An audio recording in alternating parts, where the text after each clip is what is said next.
وسهلا بكل الذين ينضموا للاستماع إلى راديو بلدي، أول راديو عربي أمريكي ويعنى بقضايا العرب في المهجر. برامجنا في راديو بلدي كل يوم جمعة من 8 وحتى 9 صباحا مع ليلى الحسيني في بث حي ومباشر عبر WNZK راديو 690 AM. صباح الخير بلدي، صباح الخير لكل مستمعينا. Welcome to Radio Baladi, the first Arab, Middle Eastern, and American simulcast radio show. Radio Baladi is broadcast every Friday morning on WNZK 690 AM from 8 until 9 Eastern Time on Good Morning Michigan with Layla Al-Husseini. Our call-in number 248-557-3300. And now, stay tuned for the best radio talk show on Arab and American issues with your host, Layla Al-Husseini.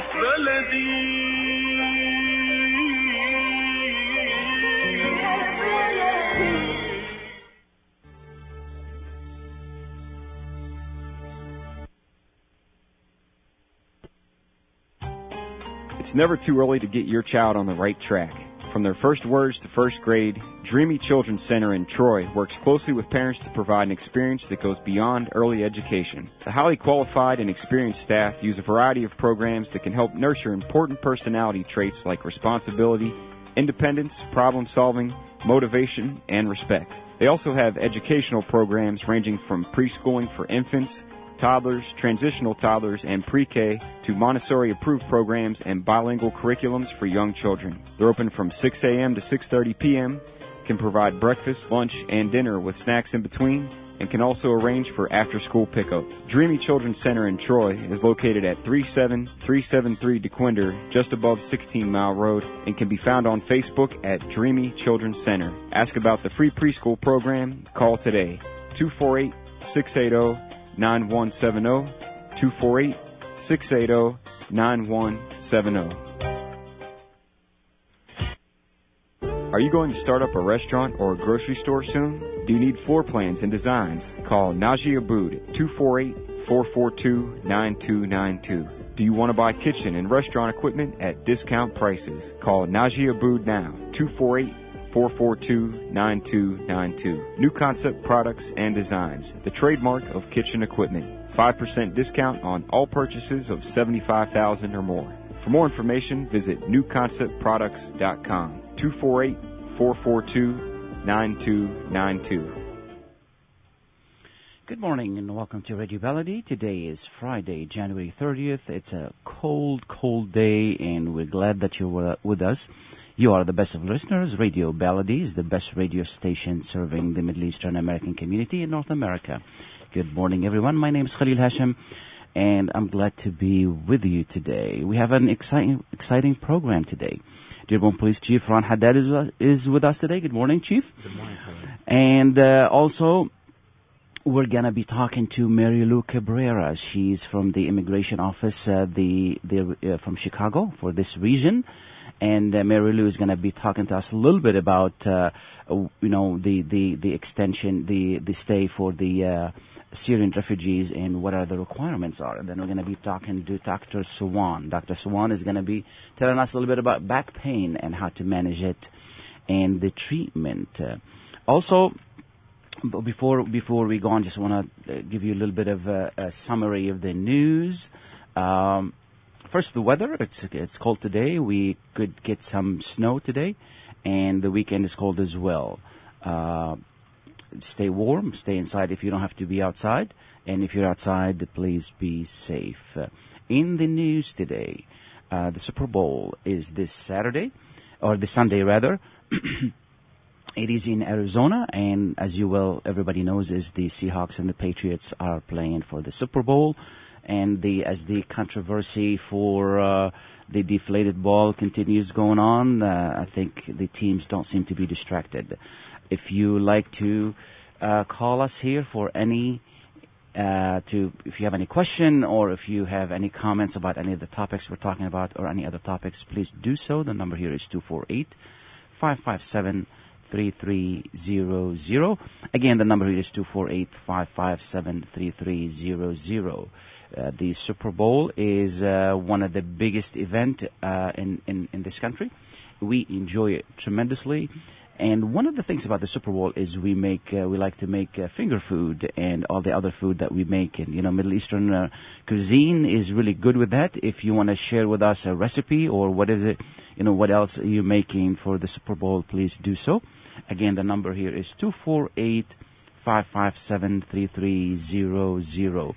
Also in the news is that if you work in the city of Detroit and you want to buy a home there, the city would give you 50% discount on the price of the home. This is really, really a good deal. In the Michigan State Police wants to use drones for emergencies car crashes. They asked the federal government for permission to do so. We will see what happens, and that could be really of a help during any emergencies. One thing we've talked about before, and that is the road funding. As you well know, the Michigan legislator approved a law that will go to the voters on May 6th, and that would provide for an increase in sales tax. At the time, if you recall, we said that we don't like the way they did it. It was too fast, and now we're learning that, it's not just the increase in the sales tax. It is also the other elements that are with it that's going to be very costly, and we're still getting information on that. For more information on that, you can go to our website, yamichigan.com, and let us know what you think of that. We are fortunate today to have with us Chief Dearborn Police Chief Ronald Haddad. Good morning, Chief. Good morning. Good morning.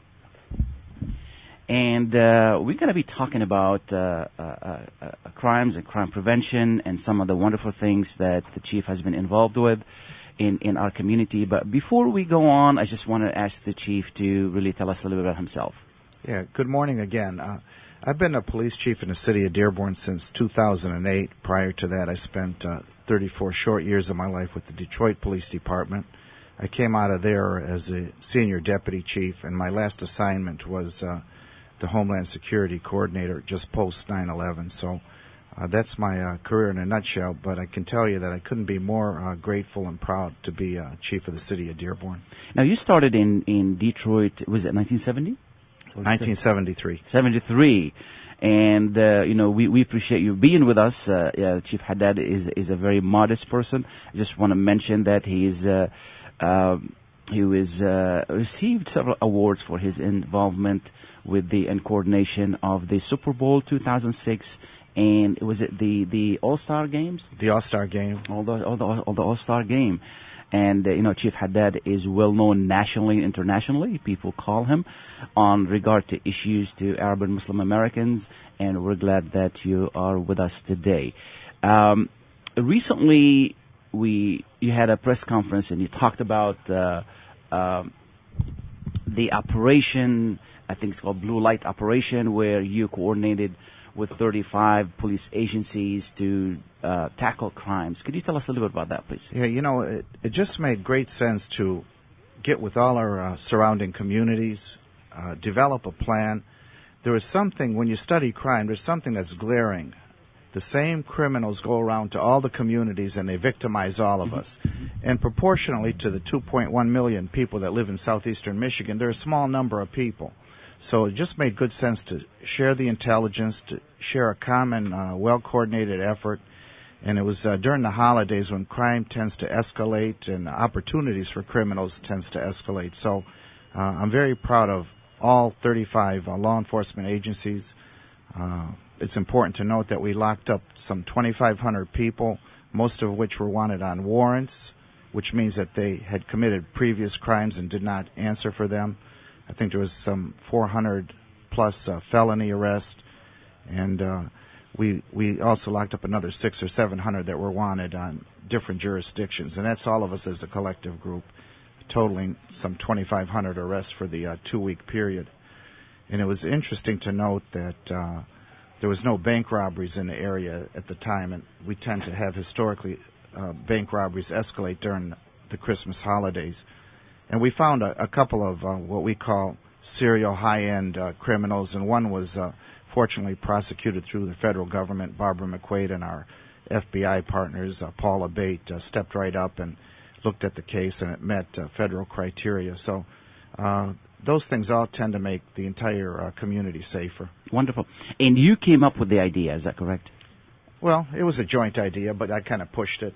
Sure. I did come up with the idea, Yeah. but again, I want to thank our staff at the police department because it's never a one-man show, and we demand a lot out of our senior executive staff at the Dearborn Police, and they stepped up real big, and really they did all the heavy lifting on this.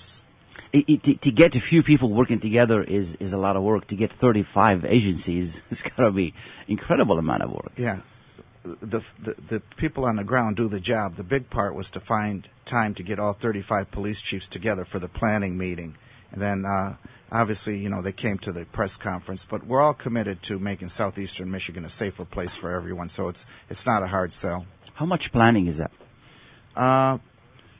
There's a lot of planning to make sure it's well coordinated. But every police department checked their own intelligence files that they have there. They reach out to their community to see what's important to them. And we just worked like a hand in glove. And we do this every day, but we just stepped it up to a higher level. Wonderful. And what are some of the benefits? I mean, for everybody in the area, what do they get? What do they get out of that? Well, from the law enforcement perspective, we get to know one another much better, and it's always good to know each other as a partner before that big emergency comes up, whether it's a tornado or a disaster or a disturbance. So, you can't have a better exercise or a better practice run. So as law enforcement goes, we work better. And when we work better, we're more efficient for the respective communities we serve. Now, if you want to give an idea to listeners, when we say work together, is like when, let's say, Dearborn Police stops someone, are they in touch with other police entities saying, what do you have on this guy? We stopped it. Or how did they work together? No, nothing like that. What we do is when these crimes cross borders, say there's a string of robberies or car thefts where we zero in on a group of individuals that are doing this. In years past, police departments would keep that information to themselves and try to get these individuals on their own. Right now, we go public. We even warn the citizens. If we get a video or a picture of somebody, we put it all over the media. In fact, we give it to you, and you exactly. post it all the time for us. So, it's just to better inform the community and to have a very open relationship with our law enforcement partners. Sounds good. And when we say we stopped, we made, collectively you made about 16,000 stops. Is that something like you decided all of you're going to be cracking on a certain kind of crime, a certain kind of thing? Well, you look for cars that are illegally plated, that look dangerous. There's a lot of technology that we have now, and if you put a plate number in and it quickly indicates that the driver's a wanted felon, then we stop those. And it's just being more vigilant for the things that don't belong in your respective shopping, retail districts or in your neighborhoods. Sounds good. And to me, like today, knowing what I know about computers and the way they can be connected together, are you sharing more information with local and state and national, or are we still every police department is by itself? No, we're definitely sharing more. We have members of our department and other departments have working with federal task forces. So again, when certain crimes or individuals pop up, we share the information. Sounds good. And what's some of the crimes that are making trends, currently? Well, obviously, property crimes are number one. They're probably 25% of most municipalities' crime. Second nearest is domestic violence, so we work very hard to educate the public, and we work with the prosecutor and social agencies that intercede on family issues. So they would be another 25% of our crime, and then the rest of it is random. Okay. What we're going to do is we're going to take a short break. It's a commercial break, and we'll be right back with Chief Haddad from the Dearborn Police Department. Stay tuned, please. Ziad brand. Quality products from our family to yours. Ziad Brothers Importing offers the finest quality products, including brands like Sultan, Kraft, Nestle, Hook, Rico Picon, Donna, and many more. Ask your retailer to carry these fine products because you deserve the very best. For more information, visit our website at www.ziad.com. That's www.ziad.com. Ziad, quality products from our family to yours. Life for Relief and Development is a nonprofit charity that has been providing humanitarian aid and development to people and communities regardless of race, color, religion, or cultural background for over 22 years. When disaster occurs here or around the world, Life rushes to provide food, medical aid, and shelter to those in need. Life also has development projects that provide medical relief, water purification, educational programs, relief for orphans, and much more. Your help and support can greatly improve these efforts. All donations are tax deductible. For more information, please visit our website at lifeusa.org or call 248-424-7493. That's lifeusa.org, 248-424-7493. Welcome back. This is Khalil Hashem. We have with us today Dearborn Police Chief Ronald Haddad. We're discussing crimes and crime prevention. The number here is 248-557-3300. We have a caller on the phone, but we're gonna before we take the caller, the chief mentioned something which is property crime. What is a property crime? Property crime can be anything from retail fraud, shoplifting, to people leaving their cars unlocked and somebody goes in and takes their valuables, computers, GPS, purses. And we can't emphasize enough, in the city of Dearborn, probably 95% of property crime can be avoided if citizens were to lock their cars, properly set their alarms, lock their garages. And I never want to tell you how to do something, but there's those windows on the back side of the house that they leave open, and everybody knows it, including the bad guys. So if they just take a little precaution, a preventative measure, we could eliminate a lot of opportunity for crime. And when you eliminate the opportunity, they either go elsewhere, but they don't come back in our community. I read the other day it's about 40% of crimes can be eliminated just by simple things like locking doors and locking windows and things like that. Absolutely. Because, these criminals today, they just want to do the quick hit and run. They don't want to make a lot of noise, a lot of fuss. They don't want to be detected. So if it's not easy, they'll just go on to the next one. Absolutely. So as a community, we should lock arms and lock down and make sure that our property is secure. I can't tell you how many times I've written this story about people leaving their key under the doormat or under the some plant they have right on the front porch. Do not do that. Everybody knows that the key is there. So even the criminals, and the criminals normally know more than the average person. We have, I think this is Jerry. We have a Jerry on the line. Yes, good morning, Jerry. How are you? Fine. How are you? Happy Friday, Same Mr. to you. Hashem. Same to you. And good morning to Chief Ron Haddad, I believe. That's correct. Yes, sir. Chief Haddad, first of all, I want to congratulate you. I believe you were re-elected again as the Chief Police of City of Dearborn, right? Well, the mayor was re-elected, and he reappointed me, so we don't have to run for re-election. But thank God. But I'm proud to serve, and thank you. Well, what's the question, Jerry? Yeah, Chief Haddad, first of all, I want to thank you for your service. Second thing, Chief Haddad, I was wondering, Dearborn have a high population of Arab American in Dearborn.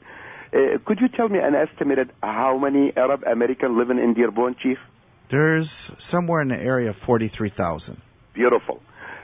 Chief, I'm not trying to be nosy. Just as a citizen, how many members in the police force are from the Arab American in your department? That's a great question, and I'm going to tell you we have about 9 currently. I always try to hire the very best qualified applicants, and if they come from the community, it's a plus. I recognize that the community, the department should reflect members of the community, and I think when you watch the next hiring classes, you're going to be proud of the group we put together because they come right from our community, and the vast majority of them this time live in Dearborn. So we are very cognizant of that. It's a very fair question, and to have a diverse community that reflects the community is my goal. Yes, Chief, excuse me, because communication and the right communication between a police officer with the badge and with the Arab American citizen when he stopped on a traffic light or of any violation, the communication and the language, even if he doesn't understand a very good English, the citizen, but when he communicates with a police officer from Middle Eastern desert, that could help a lot to resolve the problem. That's a good observation, Jerry. What is the question?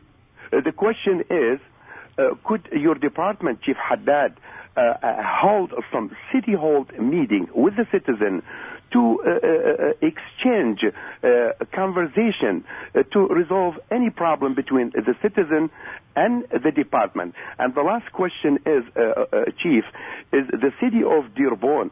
It doesn't have nothing to do with the city of Dearborn Heights, because my goal was, if those two cities merge in one department, maybe will be a strength and power to serve the community and to save the taxpayers' money. Jerry. And so the question, thank you.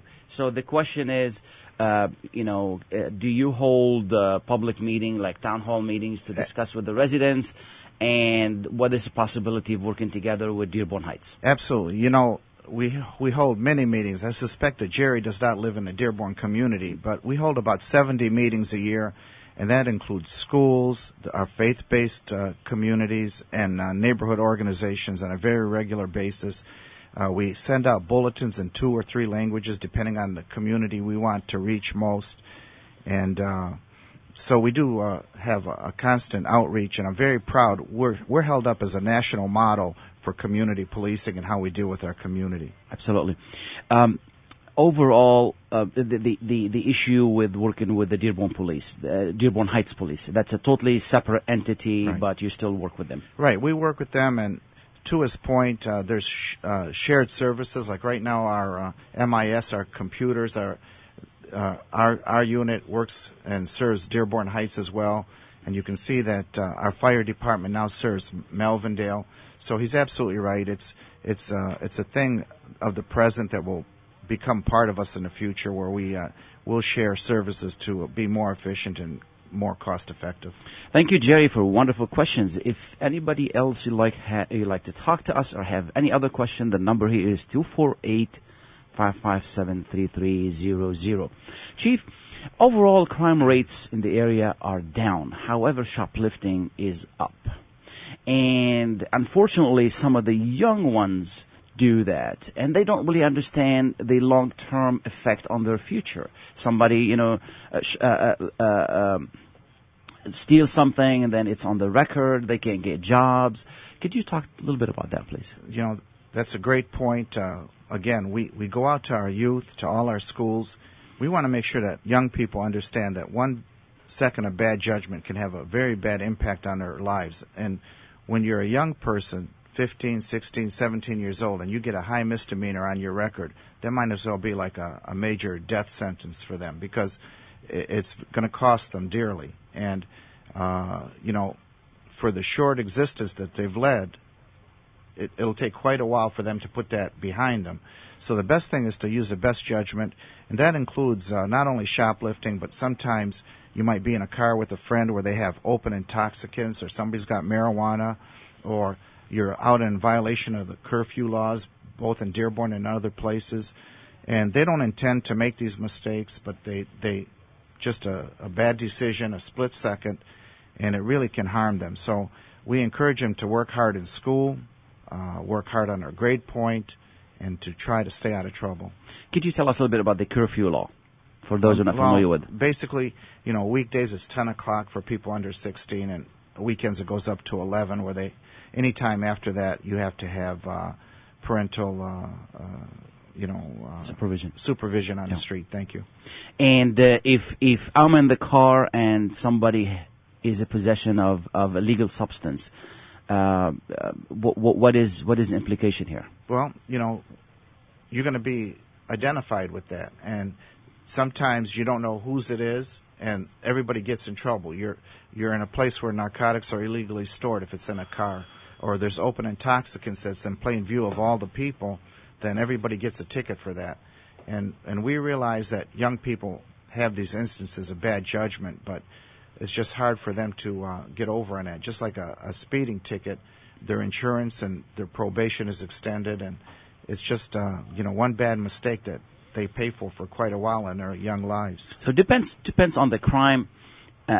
This could be a misdemeanor, it could be a felony, or it could be anything else, and that stays on the record for almost forever. Forever, yeah. I mean, you can get them expunged under certain conditions, but for the short term, that's on their record, and it has adverse impact. There's certain licenses in the state you can't get. You can't be a licensed barber. You can't be a registered nurse. You won't make it into the military if you have a criminal record. You certainly won't make it into any police department. Exactly. Anything with security, you most likely you're out of. And today, records can be obtained very easily. People can obtain your record.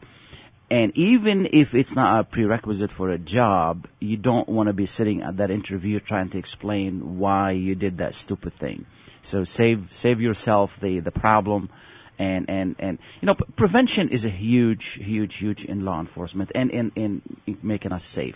What are your recommendations for prevention measures? Well, there's a lot of common sense things. We mentioned locking up your cars or your property. There's a lot of money scams right now where people call and they seem to know a lot about you because they can find out a lot about you on the internet.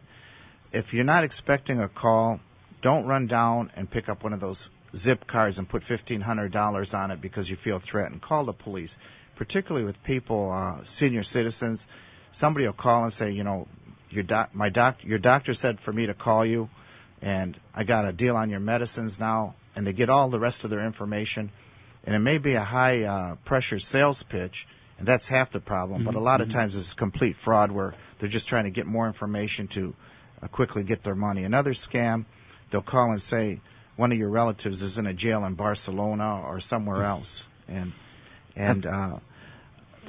if you know that I've gotten some of these calls, yeah. Right, and or the chief of police of Dearborn says you got 15 minutes to pay $1,500 on it to the IRS or else, and unfortunately one citizen felt so respectful towards me that he paid it. Then he found out he got scammed, and I felt bad for all of us. So, if you're not expecting these kind of calls, take a few minutes, step back, call the police, let us look at it, and you can always pay the fine if it's coming. But the federal government and the FBI will not send you a threat on an email. They usually come in person. Come in person, or they by writing.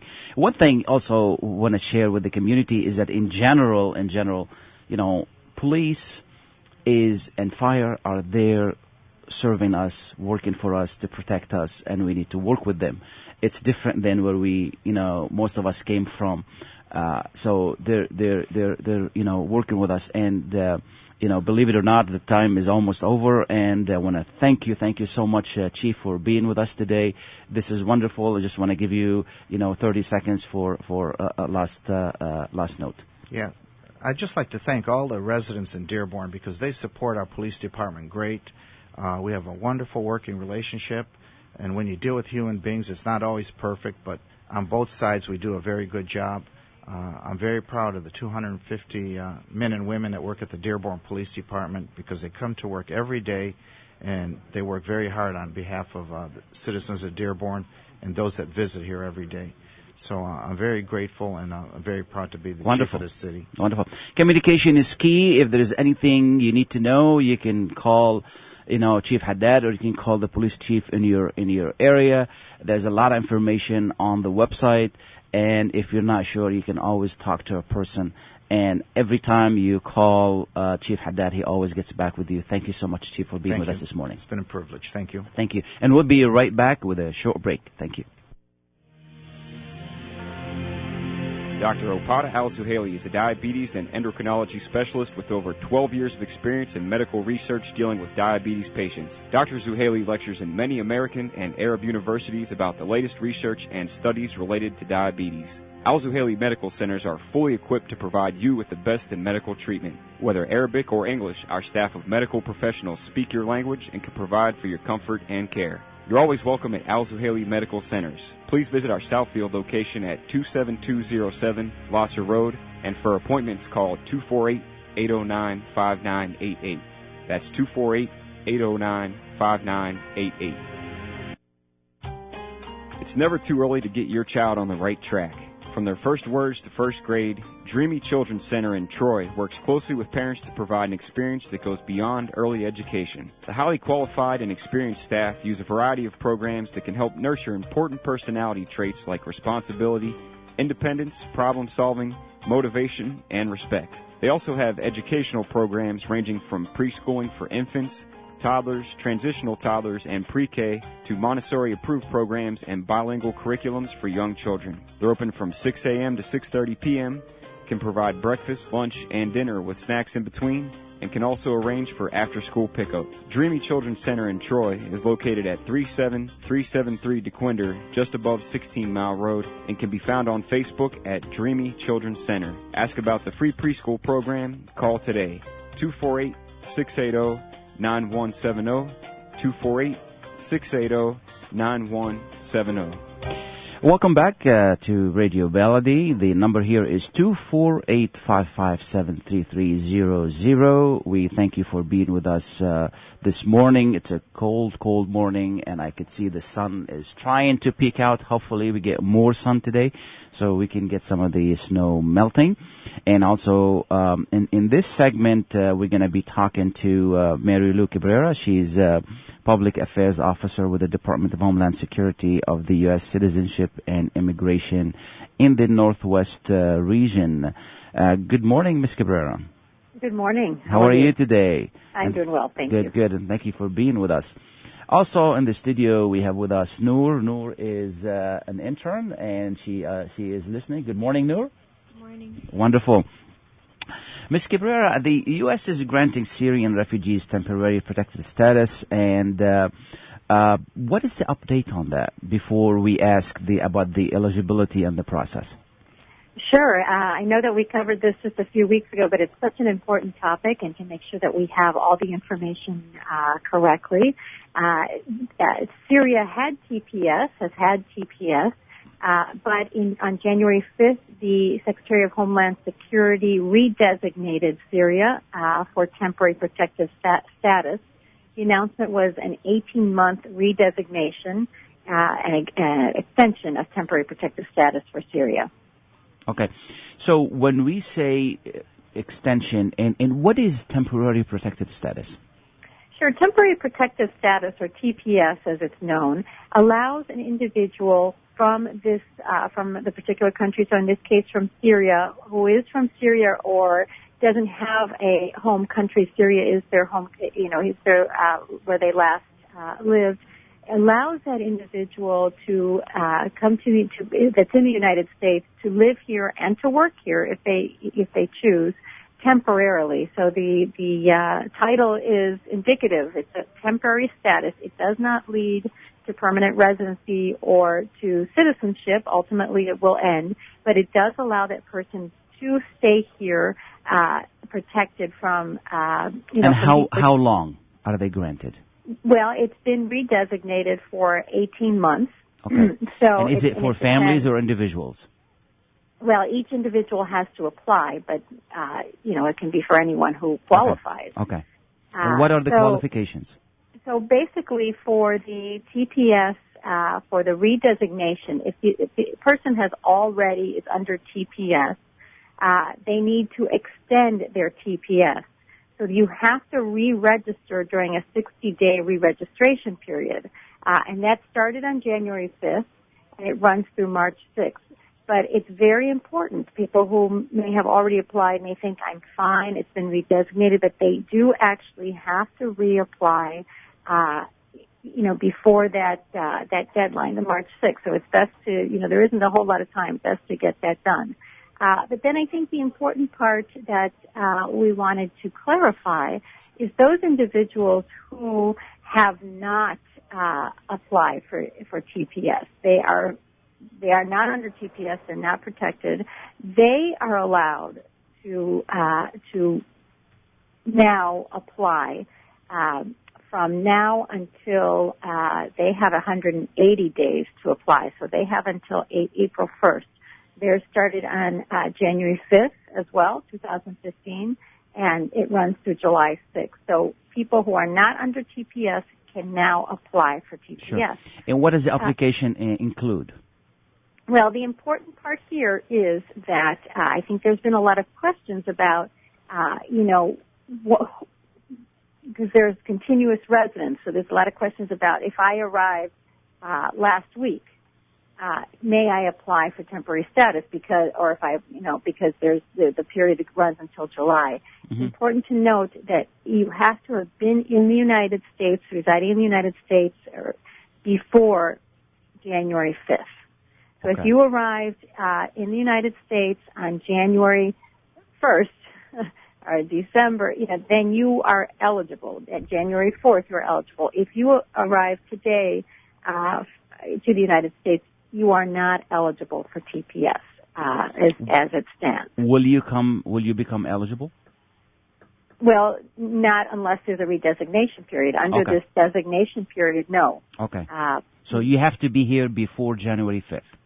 Yes, in order to take advantage of this TPS redesignation for 18 months. Okay. They opened it up to individuals who had arrived prior to January 5th, 2015. I know there was a lot of questions about that in the community, and we wanted to make sure because it might be confusing since it's open until July 6th. People may think, if my relatives arrive in March, well, they can apply for TPS, and that is not the case. They have to have been in the United States before that January 5th date. You can be in the U.S. under different designation or on different visa and whatever have you, but for this one, you have to be here before, you have had arrived before January 5th.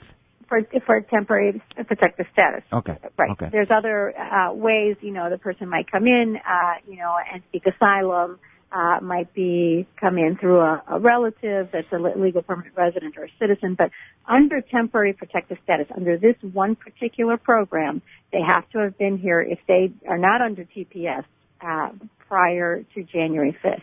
Of course, if you're already under TPS, then that's a different story. Okay, so I'm just going to repeat that line in Arabic, if you don't mind, so people will understand it, and that is لحتى يكون الإنسان eligible. I'm trying to think of the word eligible in Arabic. I can help you. يكون قادر إنه apply على ال temporary status بده يكون هوني قبل January 5th الخامس من January. فإذا ما كان هوني قبل ما في يقرب وياخذ هيدي ال temporary status. And when we set the application, what does that involve? So the application can be found on our website. It is the form I-765. I-765. It's the I-821 is the application for temporary. I-821. Okay. But then along with the I-821 is the I-765, which is the application for work authorization. Okay. How many have you granted so far?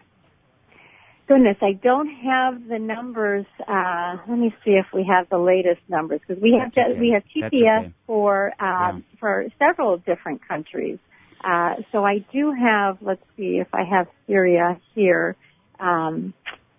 What does it cost while you're looking for that? Do you know?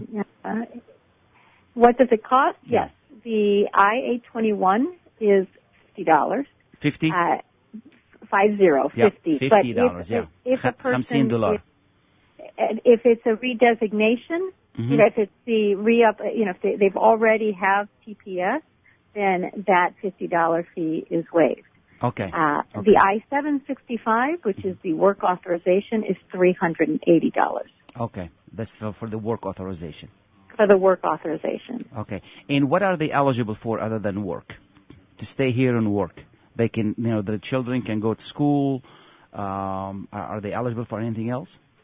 Well, that would have to be the individual government program that oversees those particular, programs that they're looking at. I mean, the public schools, they can attend the public schools, but anything else is not, the only thing we're authorized is to allow the person to stay here without fear of deportation as long as they meet those terms and don't commit any sort of serious crime. Sure. But whether they have any other benefits, state or federal, would depend on that particular government entity. Okay. So I'm just gonna try to do it in Arabic again. إذا وصلت لهون على البلد وكنت هون بالبلد قبل الجانوري كانون تاني 5 من كانون تاني بتقدر انك تقرب على ال temporary status as a Syrian refugees إذا كنت من سوريا. لازم يكون الواحد هون وإذا كان هوني ومعه ال temporary status بده كمان يقرب again لأنه صار في redesignation.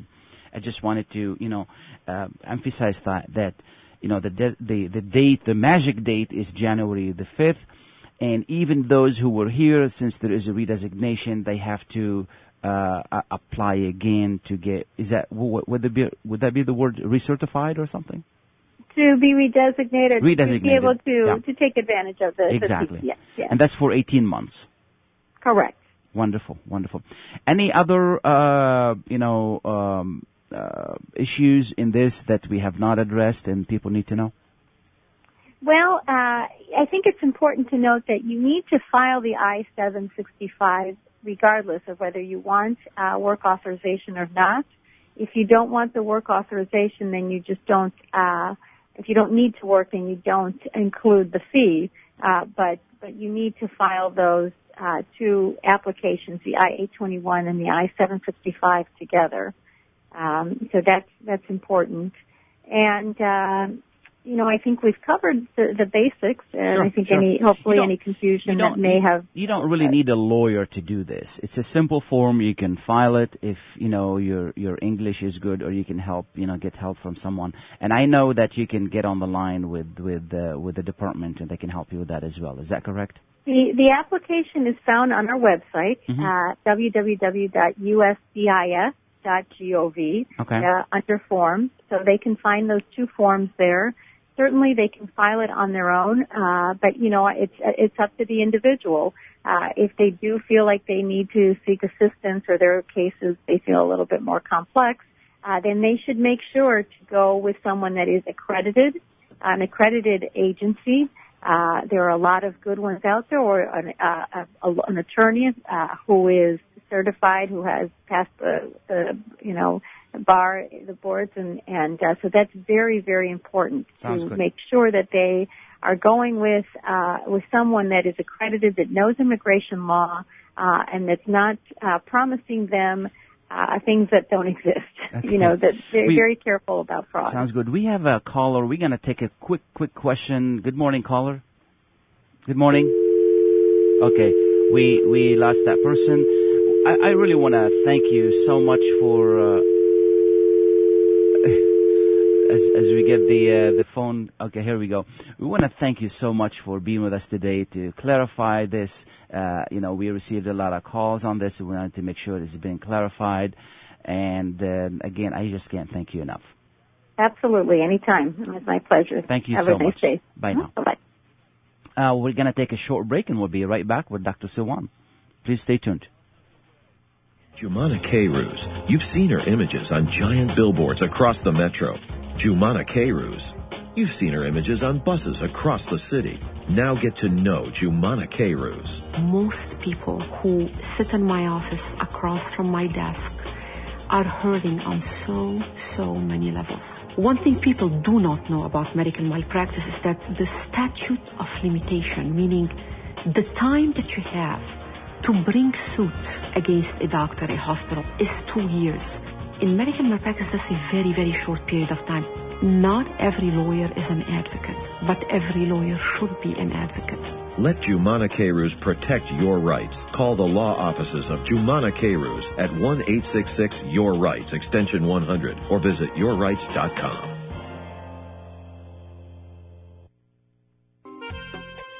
Ziad brand. Quality products from our family to yours.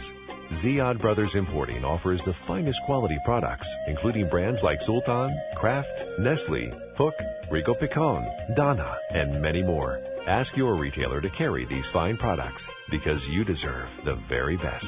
For more information, visit our website at www.ziyad.com. That's www.ziyad.com. Ziyad, quality products from our family to yours. Welcome back to Radio Baladi. The number here is 248-557-3300. And I'm sorry we lost the caller. We had a caller and she had a question about immigration. We're moving to a different segment of the program, and we wanted to welcome Dr. Nasreen Sawan. Good morning, Dr. Sawan. Good morning, Khalid. How are you today? Okay, thank you. Wonderful. And we're going to be talking about back pain, and just want to remind you that Dr. Sawan is with us in English every Friday of the last of the month, and she's one of Chicago's premier specialists with more than 32 years of medical practice. She is board certified in neurology, pain medicine, neuromuscular, and electrodiagnostic medicine. And it's always good to hear from you, and thank you for being with us, Dr. Sawan. Thank you, Khalid. Absolutely. And I should say the talented Dr. Sawan, because last time, and I was looking for it this morning, I wanted to play the piano piece you sent me, and I couldn't find it, and I apologize. I've always enjoyed it. We're going to be talking about back pain. And, you mentioned that 80% of the population suffer from, back pain at one time or another. Could you tell us a little bit more about that? Yeah, this is true. I think all of us, suffered of back pain or are still suffering of back pain. Mm-hmm. Back pain, it could be very disabling, and, it may affect the quality of life of sufferers. It is the number one cause of disability related to work-related accidents. So I think that we should talk about it. And what are the causes? Common causes include bulging discs, pinched nerves, and pulled muscles. We all know about that. Mm-hmm. And those are commonly related to back injuries. And this could be, like work-related injuries or car accidents. It is also related to arthritis and degenerative disc disease of the spine. Less commonly, it could be an alerting symptom caused by underlying serious medical conditions such as infections and tumors. Mm-hmm. Now, injuries are the most common causes of acute back pain, and frequently occurring when the back is used in strenuous activities. And I would say such as lifting, tripping, falling, or excessive twisting of the spine. And there are, of course, some occupations that are physically demanding, and I would say, people who are carrying heavy objects like, maybe, like UPS carriers, FedEx, people who are like, like working, just like, carrying, heavy objects, all the time. They are more prone to, accidental and non-accidental back injuries. If we were to divide pain into three different categories, and then we have the minor, and then we have the severe, and then we have the debilitating pain. Now, the minor ones are those, like if I'm lifting something, I hurt a muscle. And what is the remedy for that, and how can I avoid that? First of all, we have to, to diagnose. I would say that, the most important thing in the diagnosis of any kind of pain, whether it is mild or, severe or debilitating, the most important thing, the patient should be examined, by, like the primary care physician or a neurologist. Detailed history and comprehensive neurological evaluation is the first step in the management of back pain. And this may be combined with additional testing. Usually we do X-rays or MRIs or maybe, like nerve testing, And what are you looking for? Are you looking for if the nerve is damaged, or what are you looking for? Yeah, like when we do the MRI, we may actually, like find evidence of bulging disc or herniated disc, or we may find evidence of spondylosis or arthritis or degenerative disc disease.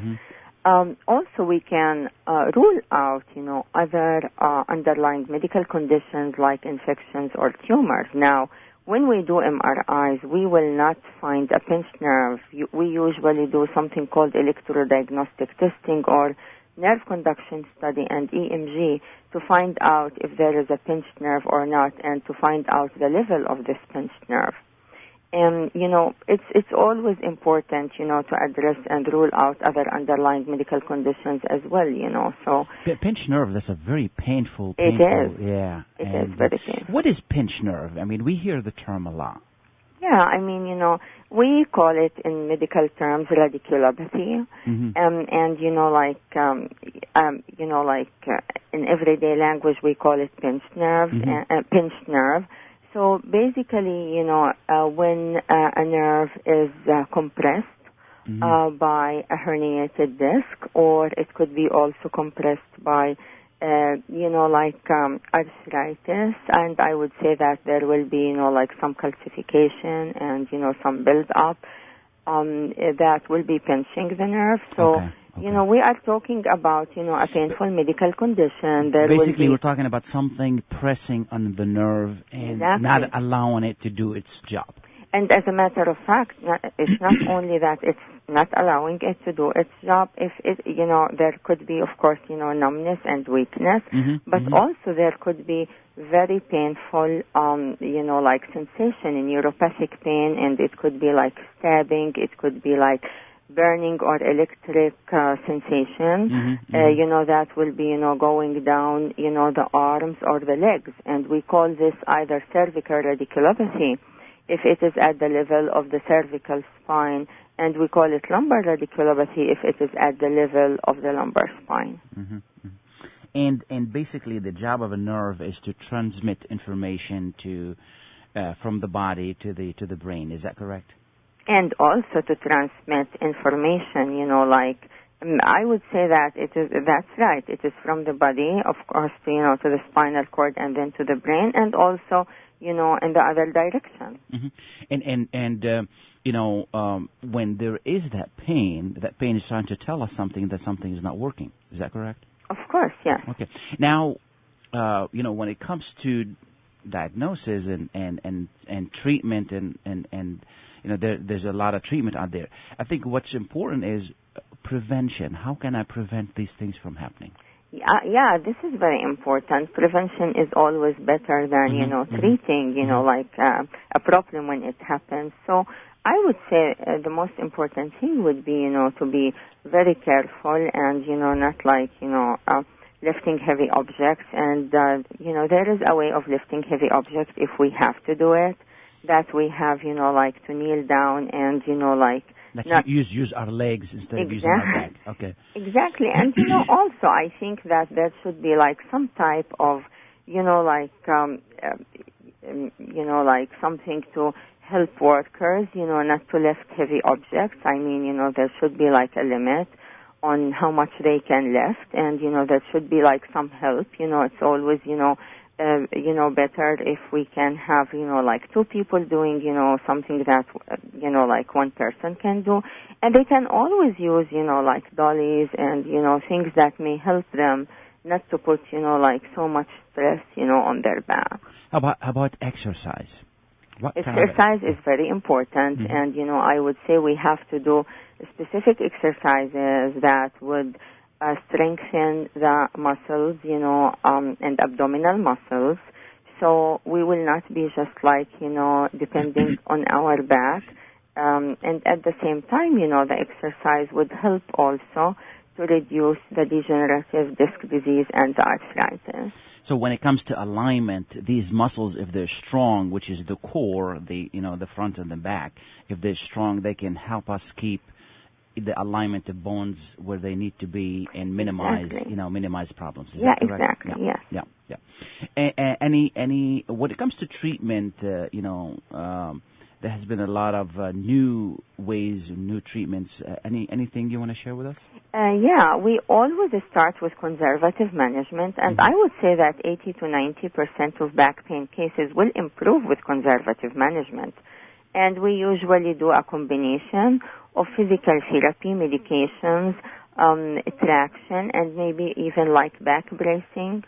We do, like medications, some muscle relaxants, maybe some anti-inflammatories may help as well.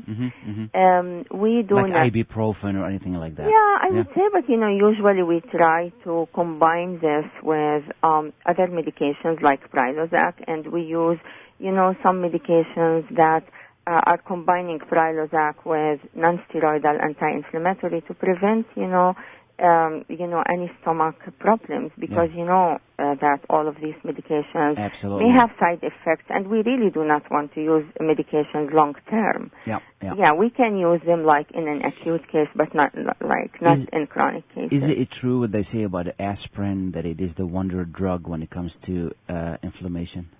Yeah, I'm not sure if it is a wonder drug. It has lots of side effects. And there are other modalities that we can do. We can do nerve blocks, like epidural injections, and we can do facet blocks, medial branch blocks. And we can do also laser treatment. Now laser is, I would say it's a new way of treating pain. It's very helpful in reducing the inflammation and, in increasing the blood supply. And there are so many patients who may improve with laser therapy or deep tissue laser therapy for pain as well. So I would say that, combining all of this, like physical therapy, medications, traction, nerve blocks, laser therapy, most of the patients may improve without having back surgery. Yeah. So basically, after 1 or 2 days of back pain, it's recommended that you see your doctor so you don't further damage your backbone or whatever it is and make it even worse. It's always a good idea to really get medical treatment for back pain, as immediate as possible. Yeah, I would say, it's better to see your doctor, whenever you have the back pain. Okay. And then it's very important to know that, we can actually, have surgery at one point, but, it should not be, like the first option, and it should be like the last resort, and it has some indications. I mean, this is not something that should be done for everybody that is having, back pain or back injury. There are indications for surgery, and I would say that if there is persistent leg or arm weakness or numbness that is not improving with conservative management, or if there is disturbance of bowel or bladder control that is related to pinched nerves or spinal cord compression, back surgery may be warranted at this point, but it is extremely important to know that in most cases of back pain, back surgery may not be indicated.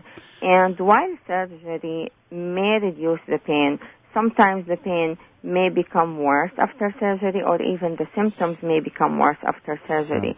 And we call this failed back syndrome. Sounds good. I want to thank you so much. This is wonderful information, and thank you so much for sharing it with us. And I want to wish you a great weekend, and we'll talk next month, inshallah. Yeah, thank you. Absolutely. Thank you for listening, and we wish you a wonderful, wonderful weekend and happy Super Bowl. Thanks again.